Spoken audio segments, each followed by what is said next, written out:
இன்னைக்கு விலங்குகள் தினம். உலக விலங்குகள் தினம் இல்லை, நம்ம வீடியோவில் இன்னைக்கு நம்ம ஒரு விலங்கை பற்றி தான் பார்க்க போகிறோம். காண்டாமிருகம். காண்டாமிருகத்துக்கு கொம்பு இருக்கும், நமக்கு நல்லாவே தெரியும். அந்த கொம்பில் கதிர்வீச்சை செலுத்தலாம் அப்படின்னு முடிவு பண்ணி தென்னாப்பிரிக்கா நாட்டு அரசாங்கம் அந்த கொம்புகளில் ட்ரில் பண்ணி அதுக்குள்ளே கதிர்வீச்சு இருக்கக்கூடிய சிப்பை உள்ளே செலுத்திட்டு இருக்காங்க. எதுக்காக அப்படி பண்ணுறீங்க அப்படின்னு கேட்டோம்னா, அந்த காண்டாமிருகத்தை காப்பாற்ற தான் அப்படின்னு சொல்கிறாங்க. அது எப்படி கதிர்வீச்சை உடம்புக்குள்ளே செலுத்தினா அது அந்த காண்டாமிருகத்துக்கு ஆபத்துலானே போய் முடியும்? அது எப்படி அதை போய் காப்பாற்றும்? இதே மாதிரி தான் கொஞ்சம் வருஷத்துக்கு முன்னாடி காண்டாமிருகத்தை காப்பாற்றுறேன்னு வேற ஒரு விஷயம் பண்ணி அது கொஞ்சம் பேக் ஃபயர்லாம் ஆச்சு. அது என்ன, இந்த காண்டாமிருகத்தை எதுக்காக காப்பாற்ற வேண்டியிருக்கு, இந்த மாதிரி விஷயங்களை பற்றி தான் இன்னைக்கு நம்ம ஸ்ட்ரீட் லைட் வீடியோவில் பார்க்க போகிறோம்.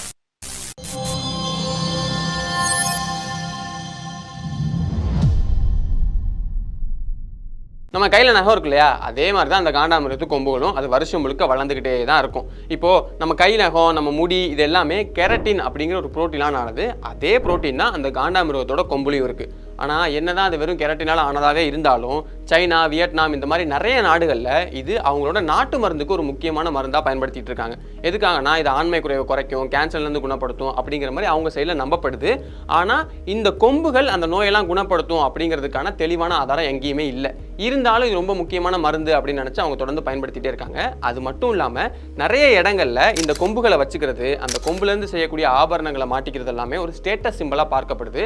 அதனால் இந்த கொம்புகளுக்காகவே உலகம் முழுக்க இருக்கக்கூடிய நிறைய காண்டாமிருகங்கள் தொடர்ந்து வேட்டையாடிக்கிட்டே இருக்கு. இந்த வேட்டை எந்த அளவுக்கு அதிகமாக நடக்குதுன்னா, உலகம் முழுக்கவே 20ஆம் நூற்றாண்டோட ஆரம்பத்தில் 5 லட்சமாக இருந்த காண்டாமிருகங்களோட எண்ணிக்கை இன்னைக்கு வெறும் 27,000 குறைஞ்சிருக்கு. இதில் குறிப்பாக ஆப்பிரிக்க கண்டத்தில் தான் இந்த வேட்டையாடுறது ரொம்ப அதிகமாக நடக்குது அப்படிங்கிற மாதிரி சொல்கிறாங்க. இப்படி தொடர்ந்து நடந்துகிட்டே இருந்துச்சுன்னா காண்டாமிருக இனமே அழிஞ்சு போயிடும். அப்போ இதை தடுத்தே ஆகணும் அப்படிங்கிறதுக்காக தான் அந்தந்த நாட்டு அரசாங்கங்கள் வேற வேற விஷயங்களை தடுக்கிறதுக்காக பண்ணிட்டு இருக்காங்க. அப்படி சவுத் ஆப்பிரிக்கா நாட்டு அரசாங்கமும் இதை தடுக்கிறதுக்காக நிறைய விஷயங்கள் தொடர்ந்து பண்ணிட்டே இருக்காங்க. அதில் அவங்க கடைசியாக பண்ணதான் அதுங்களுடைய கொம்புல இந்த மாதிரி நியூக்ளியர் சிப்ஸை உள்ள வைக்கிறது. அதை வச்சா காண்டாமிருகத்துக்கு ஆபத்து இல்லையா அப்படிங்கிறத பார்க்கறதுக்கு முன்னாடி வேற ஒரு விஷயம் காண்டாமிருகத்தை காப்பாற்றுறதுக்காக பண்ணி அது கொஞ்சம் பேக் ஃபயர் ஆச்சுன்னு சொன்னோம் இல்லையா, அது என்ன அப்படிங்கிறதையும் பார்த்துட்டு வந்துடலாம். டீஹார்னிங் அப்படின்னு ஒன்று பண்ணாங்க. என்னன்னா, காண்டாமிருகத்தை ஏன் கொல்றாங்க? அதோட கொம்புகளுக்கு தானே. அப்போ கொம்புகளே இல்லாமல் ஆக்கிட்டோம்னா அந்த காண்டாமிருகத்தை யாரும் கொல்ல மாட்டாங்கல்ல அப்படின்னு முடிவு பண்ணி அந்த கொம்புகளை கட் பண்ணி எடுக்கிற வேலையை அவங்க ஆரம்பிக்கிறாங்க. கொம்புகளை கட் பண்ணிட்டா காண்டாமிருகம் நிஜமால எதுவும் ஆகாதா அப்படின்னு கேட்டிங்கன்னா, இப்போ நமக்கு நகமும் முடியும் கெரட்டினால ஆன மாதிரி தான் காண்டாமிருகத்தும் கெரட்டினால ஆயிருக்கு. அப்போது நமக்கு நகத்தையும் முடியும் வெட்டினா நமக்கு ஏதாவது ஆகுமா? ஆகாதுல்ல. அதே மாதிரி தான் காண்டாமிருகத்துக்கும் எதுவும் ஆகாது. ஆனால் எப்போ பிரச்சனை ஏற்படும்னா, அந்த கொம்பை கொஞ்சம் கூட மிச்சம் வைக்காமல் பேஸ் வரைக்கும் போய் கட் பண்ணுறாங்க அப்படின்னா அது காண்டாமிருகத்துக்கு காயத்தை ஏற்படுத்தும். அதே மாதிரி இன்னும் ரொம்ப ஆழமாக கட் பண்ணுறாங்க அப்படின்னா அது அதோட மண்டையோட்டையே போய் பாதிச்சு அதை இறப்பு வரைக்கும் கொண்டு போய் விட்டுரும். அதனால அதை டீஹார்னிங் பண்ணும்போது மண்டையோட்டில் பாதிப்பு ஏற்படாத மாதிரி அது கொம்போட பேஸ்ல இருந்து ஒரு 5 to 7 சென்டிமீட்டர் வரைக்கும் கேப் விட்டு அதுக்கப்புறம் தான் மிச்சத்தை வெட்டுறாங்க. முதல்ல மயக்க ஊசி அந்த காண்டாமிருகத்துக்கு கொடுத்து அதை மயங்க வச்சுருவாங்க. மயங்கினதுக்கு அப்புறமா அதோடைய கண்ணையும் காதையும் மூடிட்டு அதுக்கப்புறமா தான் அந்த கட்டிங் வேலையை ஆரம்பிக்கிறாங்க. அப்படி வெட்டி முடிச்சதுக்கப்புறம் சைடில் எல்லாமே கொஞ்சம் ரஃபாக இருக்கும் இல்லையா, அதெல்லாமே அழகாக ஸ்மூதன் பண்ணிட்டு மேலே ஒரு GPS டிவைஸை அதில் கனெக்ட் பண்ணி விட்றாங்க. எதுக்காக அப்படின்னா, இப்படி கட் பண்ணியிருக்கோம் அப்படின்னால அந்த காண்டாமிருகத்தை தொடர்ந்து ட்ராக் பண்ணிகிட்டே இருந்தால் நல்லதாக இருக்கும். ஏன்னா என்னதாவது நடக்குதா அப்படிங்கிறத செக் பண்ண வேண்டியிருக்கும். அப்படிங்கிறதுக்காக தொடர்ந்து அதை ட்ராக் பண்ணுறதுக்காக ஒரு GPS டிவைஸ் வைக்கிறாங்க. அது போக முன்னாடியே சொன்ன மாதிரி நமக்கு நகம் மூடி எப்படி தொடர்ந்து வருஷம் ஃபுல்லாக வளர்ந்துட்டே தானே இருக்கும். அதே மாதிரி தான் காண்டாமிருகத்துக்கும் வெட்டி முடிச்சாலும் அதுக்கப்புறம் வளரதான் போகுது. அப்போ மறுபடியும் அதை கட் பண்ண வேண்டியிருக்கும். அப்படிங்கிறதுனால அதை ட்ராக் பண்ணிட்டே இருந்தோம்னா மறுபடியும் அதை கட் பண்ணுறதுக்கு ஈஸியாக இருக்கும். அப்படிங்கிறதுக்காக அந்த GPS டிவைஸை ஃபிக்ஸ் பண்ணி வச்சிருக்காங்க. இது அவங்க நினைச்ச மாதிரியே வேட்டையாடிகள் இருந்து காண்டாமிருகத்தை காப்பாத்துச்சா அப்படின்னு பார்த்தோம்னா ஆரம்பத்தில் காப்பாற்றுற மாதிரி தான் தெரிஞ்சிருக்கு. ஆனால் போக போக தான் அதில் இருக்கக்கூடிய சிக்கல்கள்லாம் அவங்களுக்கு புரிஞ்சிருக்கு. என்னன்னா, இப்போ நம்ம அந்த காண்டாமிருகத்துக்கு எதுவும் ஆகக்கூடாது அப்படின்னு சொல்லி கொஞ்சம் கேப் விட்டு அதுக்கப்புறம் மிச்சத்தை கட் பண்ணுறோம். ஆனால் வேட்டையாட வர்றவங்க என்னதான் மேலே இருக்க மெயினான ஒரு கொம்பை வெட்டியிருந்தாலுமே கொஞ்சம் மிச்சம் இருக்குல்ல, அதையாவது பயன்படுத்திக்குவோம் அப்படின்னு சொல்லி அதுக்காக அந்த காண்டாமிருகத்தை கொண்டு அந்த கொம்பை எடுத்துகிட்டு போகிறதாகவும் சொல்கிறாங்க. கூடவே ஒரு சில இடங்களில் இந்த மாதிரி காண்டாமிருகத்தை தேடி வந்து அதில் கொம்பு இல்லை அப்படிங்கிறத பார்த்து அதில் வெறுப்பாகி அதை சுட்டு கொண்டுடுறாங்க அப்படிங்கிறதும் தெரிய வந்திருக்கு. ஏன்னா ரொம்ப நேரம் தேடி அந்த காண்டாமிருகத்தை தேடி வர்றாங்க. வந்ததுக்கு அப்புறமா அந்த காண்டாமிருகத்தில் கொம்பே இல்லை அப்படின்னு தெரிஞ்ச உடனே அப்போ இந்த காண்டாமிருகத்தை இப்பயே விட்டுட்டோம்னா மறுபடியும் இன்னொரு தடவை அதே காண்டாமிருகத்தை நம்ம தேடி வந்தோம் அப்படின்னா மறுபடியும் ஏமாந்து போகும், நம்ம டைம் தான் வீணாகும் அப்படின்னு சொல்லிட்டு அந்த காண்டாமிருகத்தை அந்த நேரத்தில் அப்பயே சுட்டு கொண்டுடுறாங்க அப்படிங்கிறதும் அந்த நாட்டு அரசாங்கத்துக்கு தெரிய வந்திருக்கு. ஆனால் அந்த வேட்டையாடிகள் பிரச்சனையும் தாண்டி அந்த காண்டாமிருகங்களை தொடர்ந்து கண்காணிக்கும் போது இன்னொரு முக்கியமான சிக்கலும் அவங்களுக்கு தெரிய வந்திருக்கு. என்னன்னா, இப்போ காண்டாமிருகங்கள் அதோட கொம்புகளை எதுக்காக பயன்படுத்தும்? மற்ற காண்டாமிருகங்களோட சண்டை போடுறதுக்காகவும் செல்ஃப் டிஃபென்ஸ் பாதுகாப்புக்காகவும் தான் அதை பயன்படுத்துது. அப்படி இருக்கும்போது அந்த முக்கியமான பகுதியான கொம்பையே வெட்டி எடுத்துட்டாங்க அப்படின்னா அந்த காண்டாமிருகங்களால் சுற்றி இருக்கக்கூடிய மற்ற காண்டாமிருகங்கள், அதாவது அந்த கொம்பு இருக்கக்கூடிய காண்டாமிருகங்கள் இல்லையா, அந்த காண்டாமிருகங்களோட சகஜமாக பழக முடியல. அதுங்களுக்குன்னு ஒரு சர்க்கிள் இருந்துச்சுன்னா அந்த சர்க்கிள்குள்ளேயே அந்த காண்டாமிருகங்கள் சகஜமாக இருக்க மாட்டேங்குது.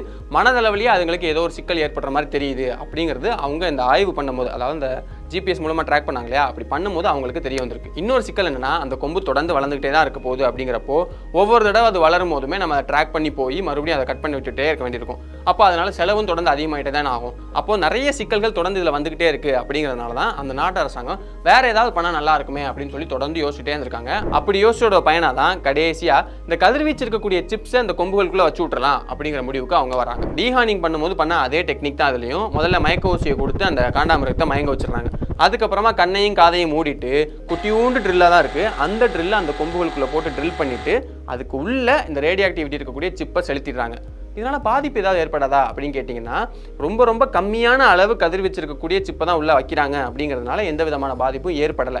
இது ஏற்படுதா இல்லையா அப்படிங்கிறத செக் பண்ணுறதுக்காக முதல்லையே இகர் டென்வர் அப்படிங்கிற 2 காண்டாமிருகங்களை சூஸ் பண்ணி அதை தனிமைப்படுத்தி அதுக்குள்ள இந்த ரேடியோ ஆக்டிவிட்டியை அனுப்பிச்சிருக்காங்க. அந்த 2 காண்டாமிருகங்களுக்கு ரொம்ப நாளாக செக் பண்ணி பார்த்ததுல எந்த விதமான பிரச்சனையும் ஏற்படலை, ரேடியோ ஆக்டிவிட்டி உடம்புக்குள்ளேயும் போகலை அப்படிங்கிறது தெரிஞ்சிருக்கு. தெரிஞ்ச உடனே தான் இப்போ 2வது கட்டமாக 20 காண்டாமிருகங்களை தேர்ந்தெடுத்து அதுங்களுக்குள்ளேயும் இந்த மாதிரி ரேடியோ ஆக்டிவிட்டி சிப்பை வந்து உள்ள செலுத்திருக்காங்க. பாதிப்பு இல்லை சரி, ஆனால் வேட்டையாடிகள் கிட்டேருந்து அந்த காண்டாமிருகத்தை எப்படி காப்பாற்ற முடியும் அப்படின்னா அதுக்கு அவங்க சில பதில்கள் சொல்கிறாங்க. என்னன்னா, முதல் விஷயம், உலகத்தில் இருக்கக்கூடிய எல்லா துறைமுகங்கள்லையும் அதே மாதிரி விமான நிலையங்கள்லையுமே கதிர்வீச்சை டிடெக்ட் பண்ணக்கூடிய சென்சார்ஸ் வந்து இருக்கு. அப்போ அந்த சென்சார்ஸ் மூலமா ஒருவேளை இந்த கதிர்வீச்சு வச்ச காண்டாமிருகத்துடைய கொம்பையை வெட்டி எடுத்துட்டு போய் அதை டிரான்ஸ்போர்ட் பண்றாங்க அப்படின்னா வேற ஒரு துறைமுகத்து மூலமா தான் டிரான்ஸ்போர்ட் பண்ணணும், இல்லைன்னா விமான நிலையம் மூலமா தான் டிரான்ஸ்போர்ட் பண்ணணும். அப்படி பண்ணும்போது அந்த உள்ள இருக்கக்கூடிய கதிர்வீச்சு அந்த டிடெக்டர்ஸ்ல சென்ஸ் ஆகி அது மூலமா அந்த கொம்புகளையும் நம்மளால கேப்சர் பண்ண முடியும். அதே மாதிரி அந்த சர்க்கிள்ல இருக்கக்கூடிய எல்லாரையுமே நம்மளால கேப்சர் பண்ண முடியும் அப்படிங்கிற மாதிரி அவங்க சொல்றாங்க. அடுத்து இன்னொரு முக்கியமான விஷயம் என்ன சொல்றாங்கன்னா, கொம்பை எதுக்காக வாங்குறாங்க? அது ஒரு நாட்டு மருந்தாகவும் ஒரு ஆபரணமாவோ ஸ்டேட்டஸ் சிம்பிளாவோ இருக்கிறதுக்காக தான் வாங்குறாங்க. அப்போ எல்லா காண்டாமிருகத்துடைய கொம்புகள்லையும் நாம இந்த மாதிரி கதிர்வீச்சை செலுத்திட்டோம் அப்படின்னா அப்போ நாட்டு மருந்தா பயன்படுத்துறவங்க கதிர்வீச்சு இருக்கக்கூடியதே ஒரு நாட்டு மருந்தா பயன்படுத்தணும் அப்படிங்கிற மாதிரி யோசிக்க ஆரம்பிக்க வாய்ப்பு இருக்கு. அதே மாதிரி ஸ்டேட்டஸ் சிம்பிளாவோ இல்லைன்னா ஒரு ஆபரணமாவோ கதிர்வீச்சு இருக்கக்கூடிய பொருளை வச்சுக்கிட்டா அது அவங்களுக்கும் ஆபத்தை ஏற்படுத்த வாய்ப்பு இருக்கு அப்படிங்கிற மாதிரி அவங்க யோசிக்க வாய்ப்பு இருக்கு. அப்படி அவங்க யோசிக்க ஆரம்பிச்சுட்டாங்க அப்படின்னா அப்போ பின்னாடி நாட்கள்ல இந்த மாதிரி கொம்புகளுக்காக காண்டாமிருகத்தை கொல்லக்கூடிய வேலைகள் வந்து குறைய ஆரம்பிச்சு வேட்டையாடிகளுமே இல்லாம போவாங்க, காண்டாமிருகங்களுமே தொடர்ந்து அதிகரிக்க வாய்ப்பு இருக்கு அப்படிங்கிற மாதிரி அந்த நாட்டு அரசாங்கம் நம்புறாங்க. இந்த 2வது காரணங்கிறது நம்பிக்கையின் அடிப்படையில் தான் இருக்கு. அப்போ வருங்காலத்தில் இப்போதைக்கு 20 காண்டாமிருகங்கள் தான் இந்த கதிர்வீச்சு செலுத்திருக்காங்க. இப்போ வருங்காலத்தில் இன்னும் நிறைய காண்டாமிருகங்கள் செலுத்தி அதுங்களுக்கு எந்த பிரச்சனையும் ஏற்படலை அப்படிங்கிற பட்சத்தில் அப்போ அவங்க நினைக்கிற மாதிரியே இந்த மாதிரியான விஷயங்கள்லாம் நடக்குதா இல்லையாங்கிறது நமக்கு அப்பதான் தெரியும். இப்போதைக்கு நமக்கு வந்து இந்த மாதிரி 20 காண்டாமிருகங்கள் செலுத்திருக்காங்க. அந்த டெக்னிக் வெற்றி அடைதா இல்லையா அப்படிங்கிறத பற்றி நீங்கள் என்ன நினைக்கிறீங்க அப்படிங்கிறத கீழே கமெண்ட் பாக்ஸில் மறக்காமல் கமெண்ட் பண்ணிடுங்க. இப்போ இதே மாதிரி காண்டாமிருகத்தை வச்சு நம்ம இன்னொரு வீடியோ பண்ணியிருப்போம். அதில் என்னன்னா ஒரு 2 காண்டாமிருகம் இருக்குங்க. அந்த 2 காண்டாமிருகத்தை தொடர்ந்து 24 மணி நேரமும் துப்பாக்கி ஏந்திய செக்யூரிட்டி கார்ட்ஸ் அதை சுற்றி நின்றுக்கிட்டே இருப்பாங்க. 24 மணி நேரமும் நின்றுக்கிட்டே இருப்பாங்க. எதுக்காக அப்படிங்கிறது பார்த்தீங்கன்னா அதை அழிவுலேருந்து காப்பாற்றுறதுக்காக அப்படிங்கிறது ஒரு காரணமாகவே இருந்தாலும் இன்னொரு 2 முக்கியமான காரணங்கள்லாம் இருக்குது. அது போக இந்த காண்டாமிருகங்களை பொறுத்த வரைக்கும் அதுங்க எப்பயுமே ஒரே இடத்துல தான் சாணம் போடும். அந்த மாதிரி சாணம் போடுறது தான் அந்த காண்டாமிருகங்களுக்கு பெரிய ஒரு பிரச்சனையாகவும் அதுங்களுக்கு ஆபத்தாகவே வந்து முடிஞ்சிருச்சு. அது என்ன ஆபத்து? எதுக்காக இந்த காண்டாமிருகங்கள் ஒரே இடத்துல வந்து சாணி போடுது?